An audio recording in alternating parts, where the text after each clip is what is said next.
Kalau kita bicara Siti Fatimah dituduh Syiah. Kita bicara Sayyidina Ali dituduh Syiah. Kita bicara tentang Al-Hasan, Al-Husain dituduh Syiah. Apalagi kalau kita peringatin Karbala langsung dituduh Syiah. Enggak betul, saudara. Soal orang Syiah mencintai Ahlul Bait itu urusan mereka. Tapi cinta Ahlus Sunnah kepada Ahlul Bait enggak kalah dengan Syiah. Soal Syiah memperingati hari Asyura itu urusan mereka dengan cara mereka.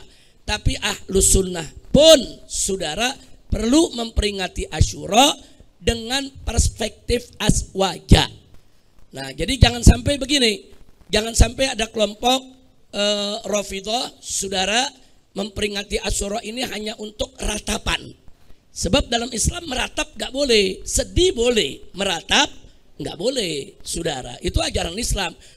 Kita nih semua ditinggal wafat oleh orang yang kita cintai, sedih silakan, tapi meratap jangan. Nah, karena itu Ahlus Sunnah wal Jamaah dalam memperingati Asyura ada sedih tapi tidak meratap. Tapi catat, ada yang lebih penting daripada sekedar sedih, yaitu mengambil pelajaran. Kenapa kok Ahlul Bait sepeninggal Nabi bisa diperlakukan seperti itu? Kenapa?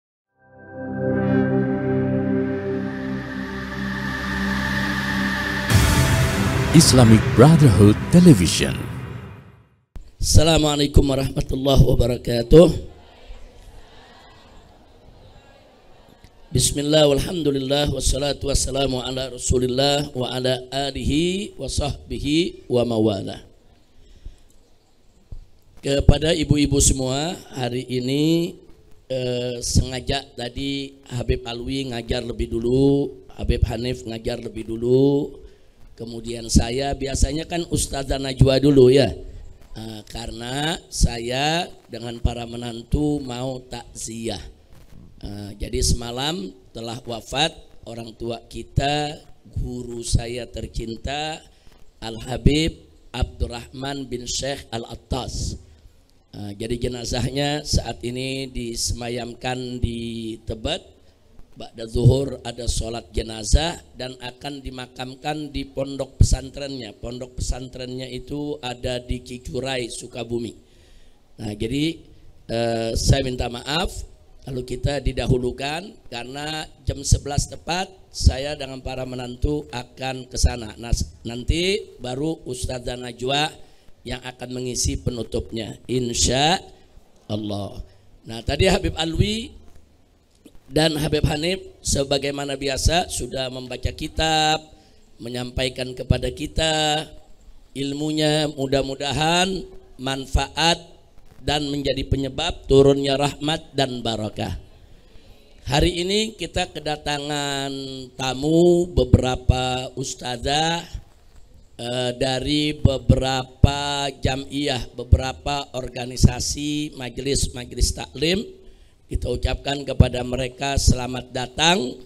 Bahkan ada kumpulan majelis taklim yang dari Aceh juga. Mudah-mudahan ini akan lebih memperkuat persaudaraan kita semua.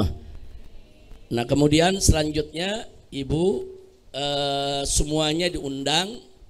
Besok itu ada acara peringatan hari Asyura di Masjid Keramat Luar Batang. Mulainya dari jam 2 siang ada pembacaan zikir, doa, istighosah di makam Keramat Luar Batang.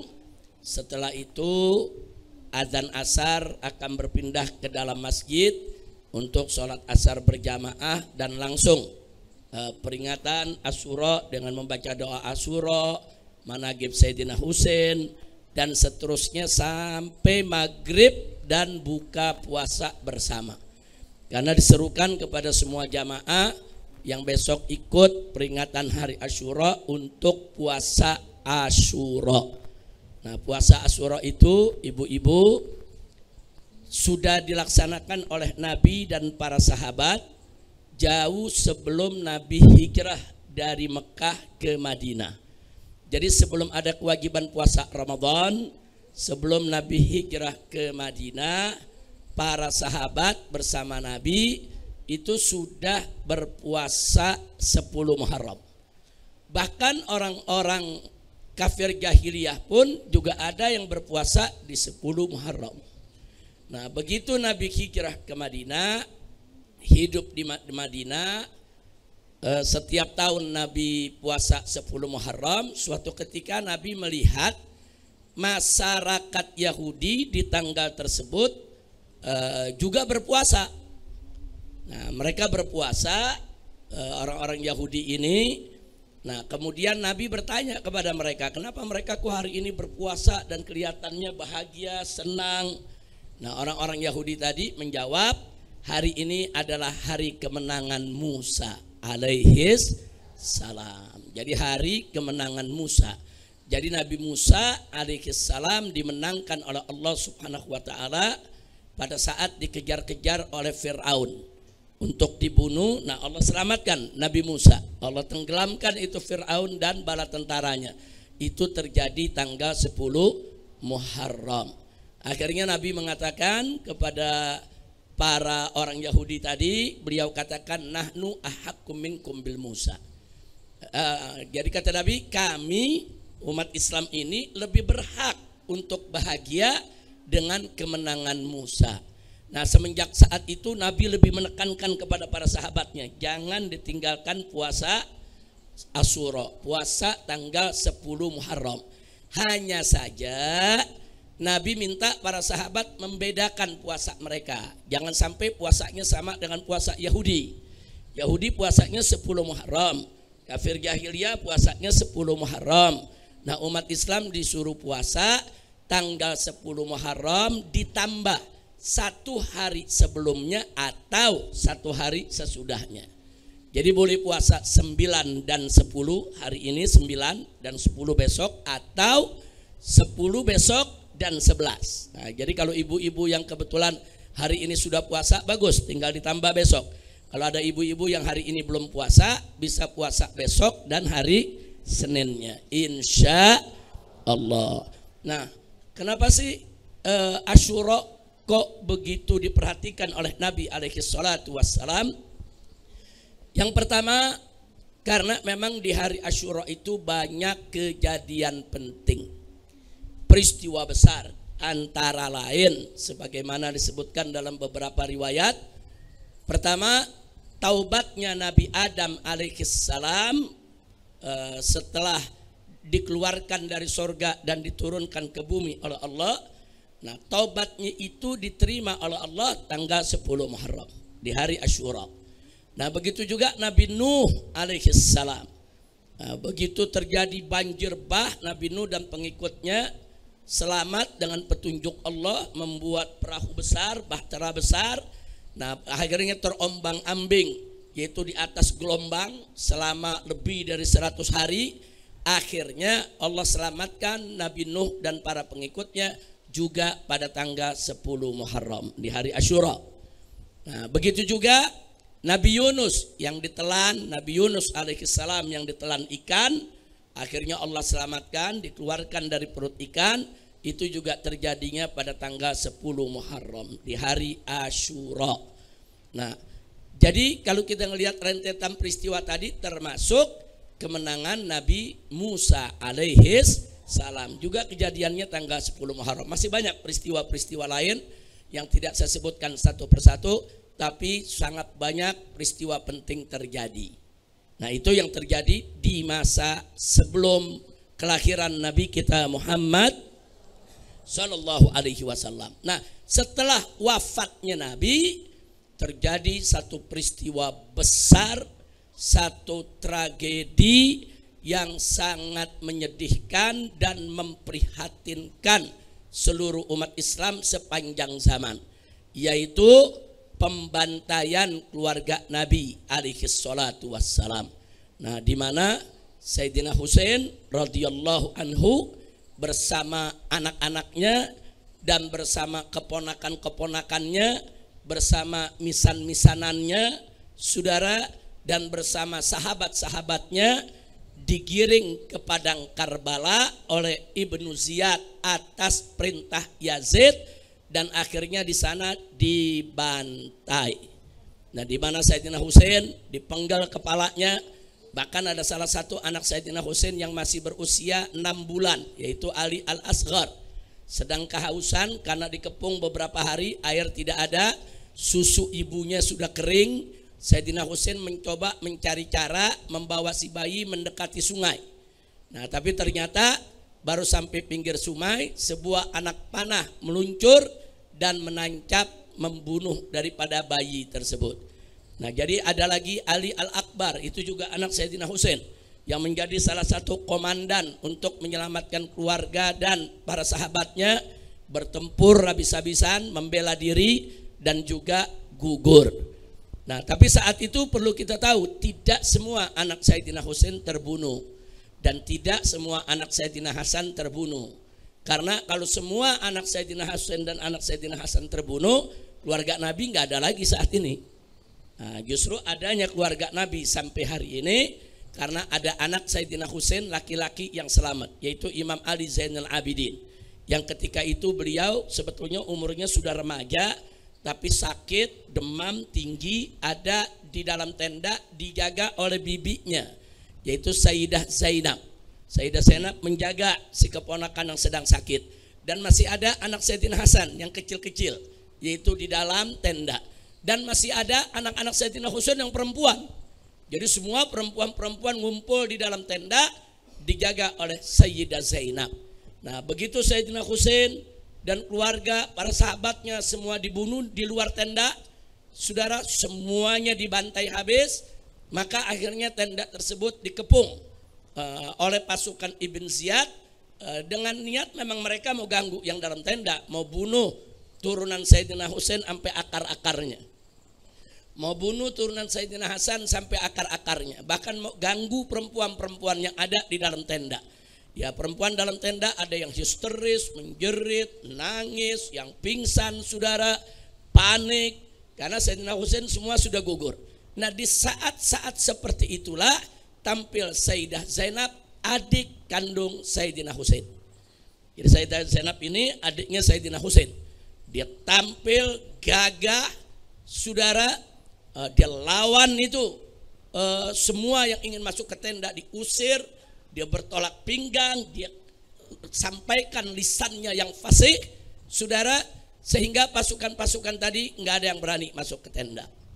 Nah, jadi artinya Zainab ini betul-betul dengan kalimat-kalimatnya yang tajam, dengan ayat-ayat Quran, dengan hadis-hadis Nabi, mencegah jangan sampai orang-orang tadi masuk ke tenda mengganggu putri-putri Sayyidina Husain, adik-adik Sayyidina Husain, dan juga anak-anak kecil yang laki-laki yang ada dalam tenda. Dan alhamdulillah ternyata suara, kalimat, sikap dari seorang Sayyidah Zainab itu mampu menggentarkan hati musuh. Mereka mundur, nggak ada yang berani masuk, mereka semua mundur ya ikhwan.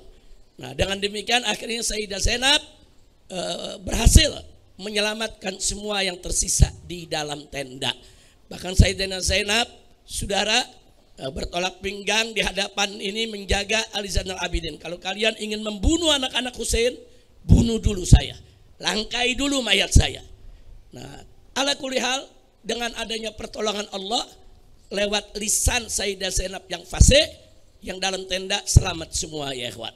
Sehingga sampai hari ini keturunan Nabi masih ada, alhamdulillah. Nggak sampai di situ.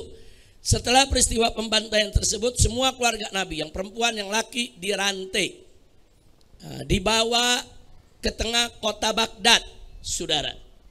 Nah, begitu dibawa, orang-orang kota Baghdad gak tahu ini yang dibawa ini keluarga Nabi. Padahal mereka yang undang Sayyidina Husain untuk datang ke Irak. Ayo wahai keluarga Nabi, kemari, kami cinta kepada kalian, datang hidup bersama kami daripada anda diganggu terus oleh Yazid, di Madinah diganggu, di Mekah diganggu. Udah kemari saja.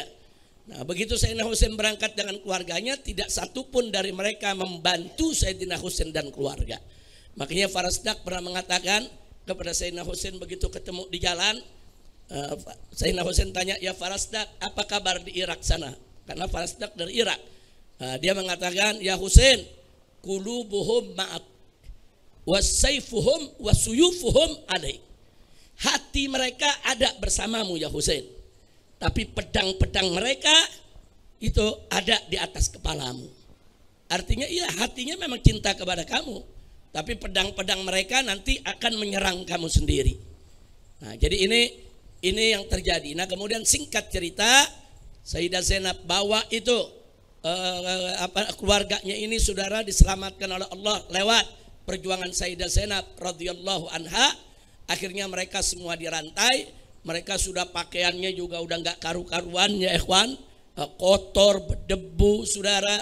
Nah, akhirnya mereka semua digiring masuk ke dalam kota.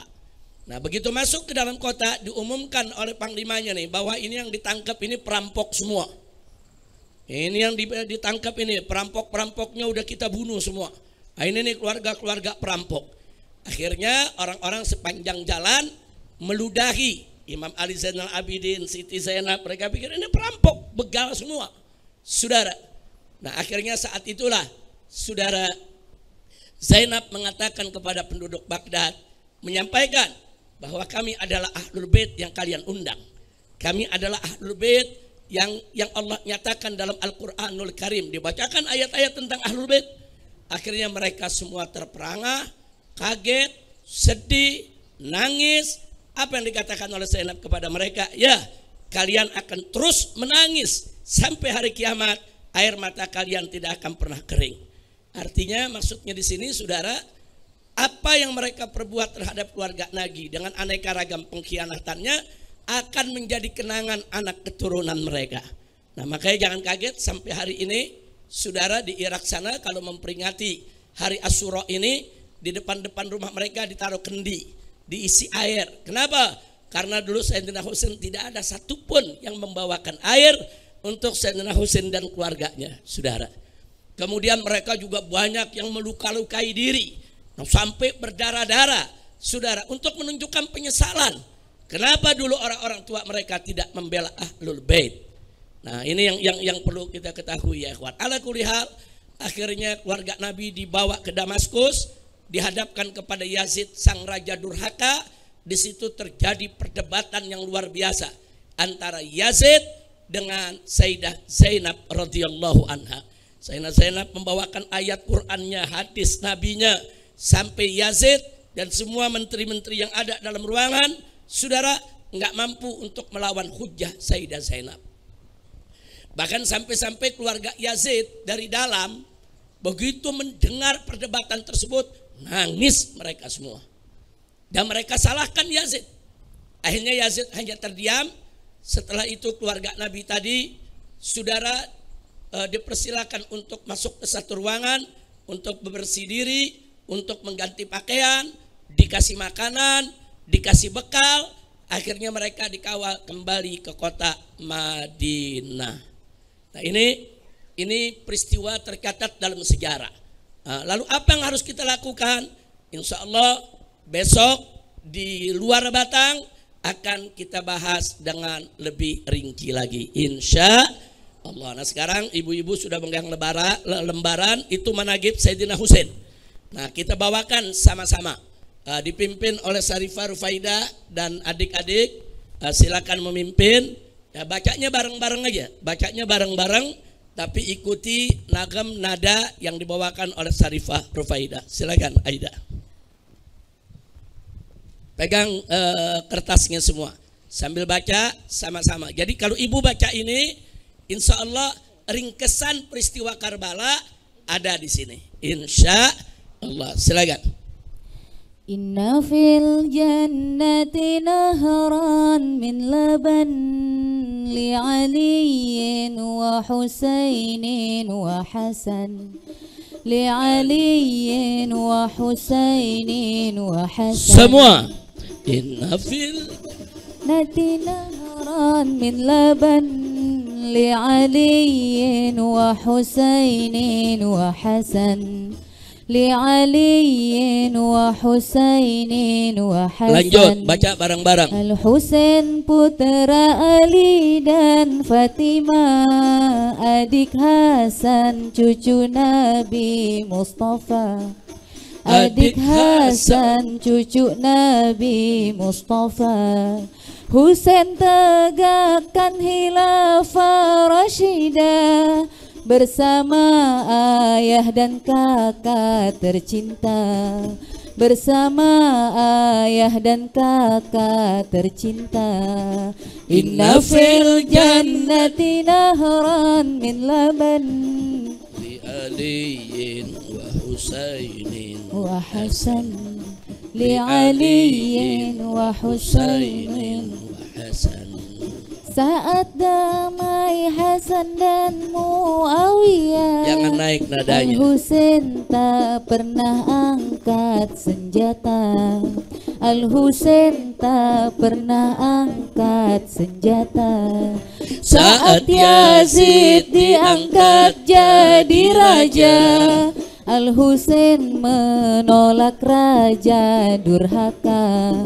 Al-Husain menolak raja durhaka. Inna fil jannati nahran min laban li aliyin Husainin wa Hasan, li aliyin wa Husainin wa Hasan. Yazid ganggu Al-Husain di Madinah, Al-Husain dan keluarga ke Mekah. Al-Husain dan keluarga ke Mekah. Ahli Irak undang Husain ke sana untuk dakwah dan hisbah ke sang raja. Untuk dakwah dan hisbah ke sang raja. Inna fil jannati nahran min laban li aliyin wa Husainin wa Hasan, li aliyin Husain wa Hasan. Yazid murka ke Husain dan ashabnya, kirim bin Ziyad habisi mereka. Kirim bin Ziyad habisi mereka. Ibnu Ziyad giring Husain ke Karbala. Mereka dibantai di hari Asyura. Mereka dibantai di hari Asyura.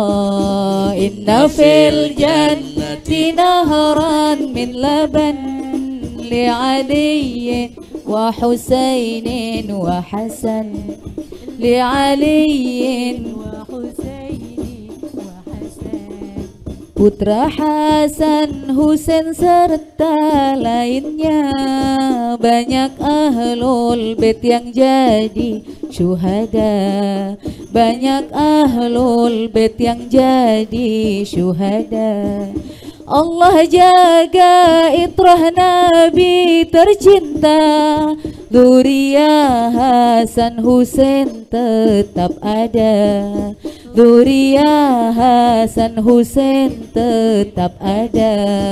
Inna fil jannati nahran min laban li aliyin wa Husainin wa Hasan, li aliyin wa Husainin wa Hasan. Al-Husain mengajar umat datuknya, jangan pernah menjilat penguasa. Jangan pernah menjilat penguasa. Jangan takut lawan Raja Durjana. Dakwah hisbah jihad jalan juangnya. Dakwah hisbah jihad jalan juangnya. Inna fil jannati nahran min laban li aliyin wa Husainin wa Hasan, li aliyin wa Husainin wa Hasan. Husain sabar, tegar, tabah dan gagah. Husain cerdas, tegas dalam sikapnya. Husain cerdas, tegas dalam sikapnya. Husain berkorban membela agama.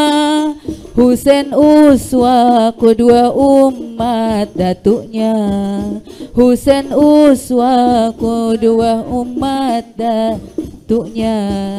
Inna fil jannati nahran min laban li aliyin wa husainin wa hasan, li aliyin wa husainin. Jangan pernah meratapi Karbala, jangan juga meratap di Asyura, jangan juga meratap di Asyura. Ambillah hikmat tragedi Karbala, pompa semangat juang di Asyura, pompa semangat juang di Asyura. Inna fil jannati nahran min laban li aliyin wa husainin wa hasan,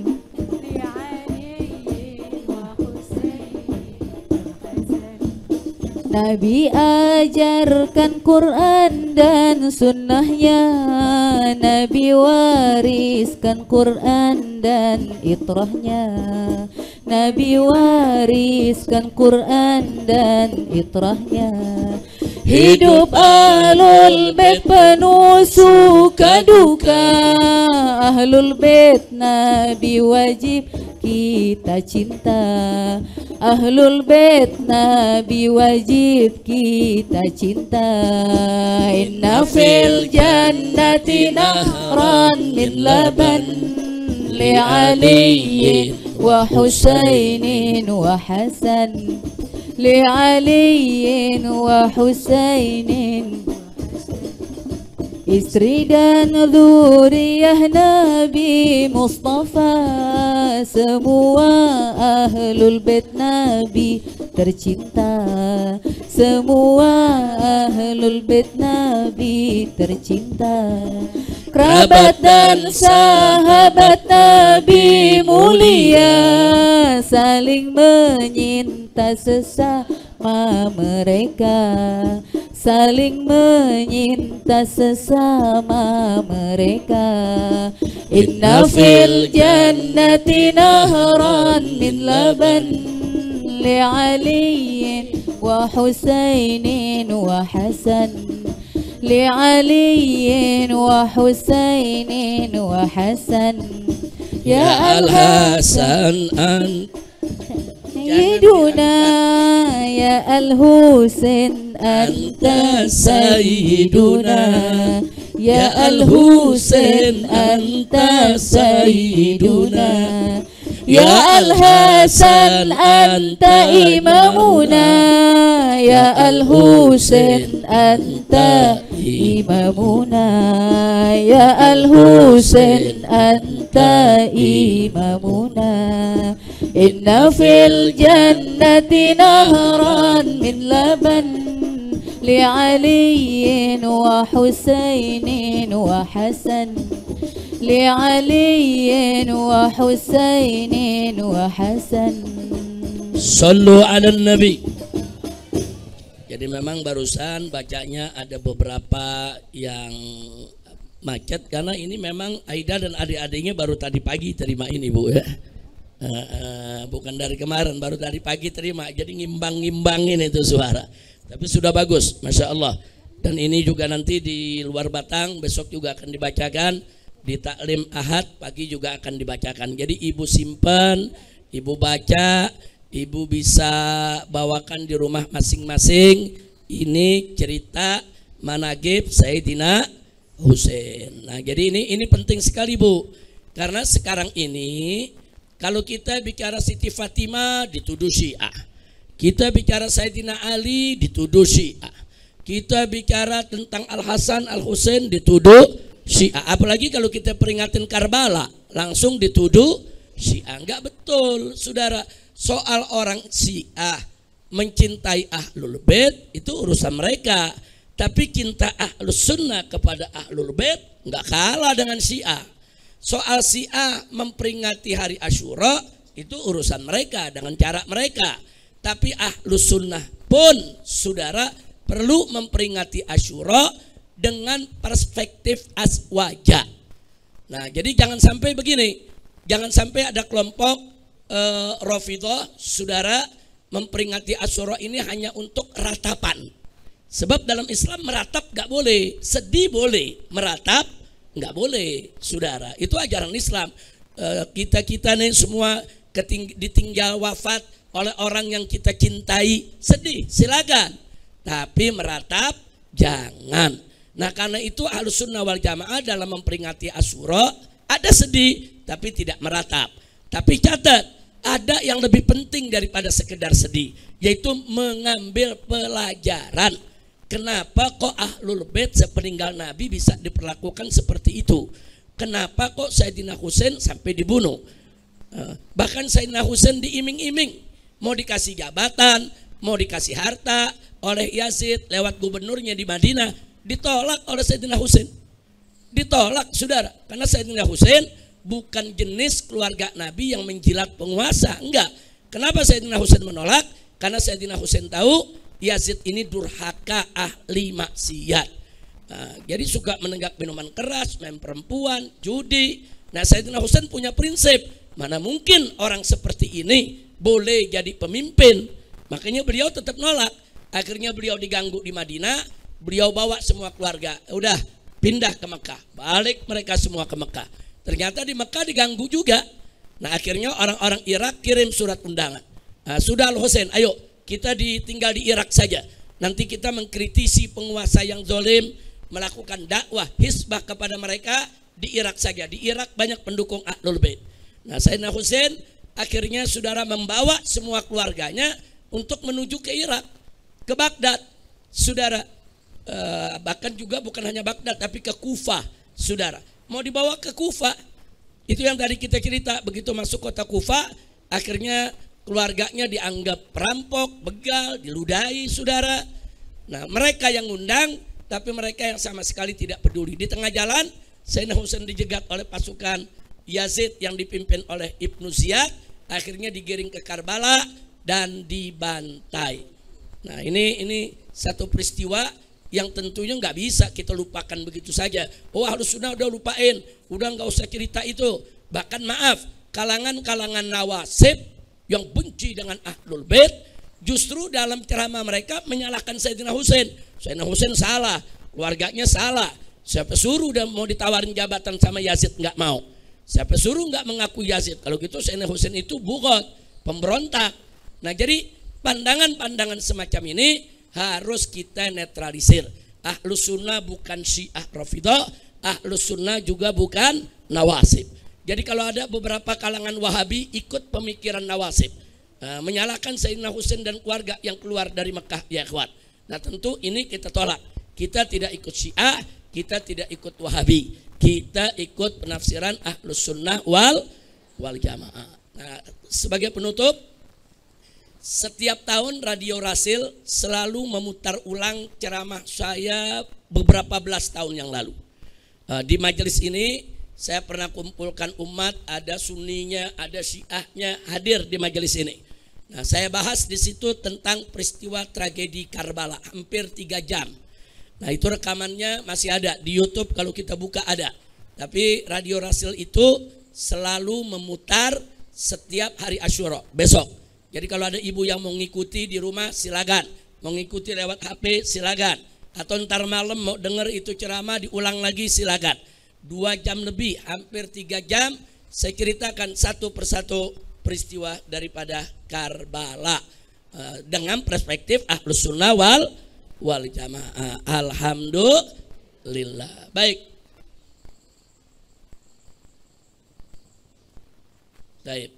Baik, saya pikir saya cukup sampai di sini. Ini ada permintaan pembacaan doa sahabat karib Ustazah Rufaidah, yaitu Khairun Nisa binti Attas Al-Attas. Saat ini dirawat di ICU di rumah sakit di Mesir, di Kairo. Sedang ada di sana dirawat di ICU. Kita doakan Allah subhanahu wa ta'ala an yasfiyaha sifaan ajilan syamilan kamilan bikulli lutfin wa khairin wa afiyah wa ila hadratin nabi sallallahu alaihi wasallam. Al-Fatihah.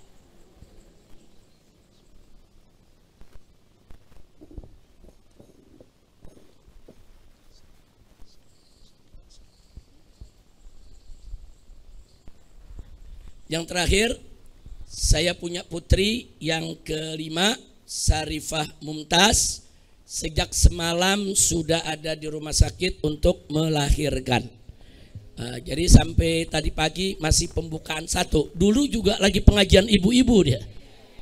Tanggalnya juga sama, tanggal 5 lagi. Saudara, dulu juga lagi pengajian ibu-ibu. Begitu dibacakan Fatihah langsung keluar itu anak. Nah sekarang rame-rame kita bacakan suratul Fatihah agar Mumtaz saat ini dimudahkan oleh Allah melahirkan. Selamat ibunya, selamat anaknya, dan dijadikan oleh Allah sebagai anak daripada yang soleh, yang dijaga, dilindungi oleh Allah Subhanahu wa taala. Amin ya rabbal alamin. Ala hadhihi niyah biniyati taysir wa tashil fi wad'il haml. Allah Subhanahu wa taala an yassir wala yu'assir wa ila hadratin Nabi Muhammad sallallahu alaihi wasallam bisiril Fatihah.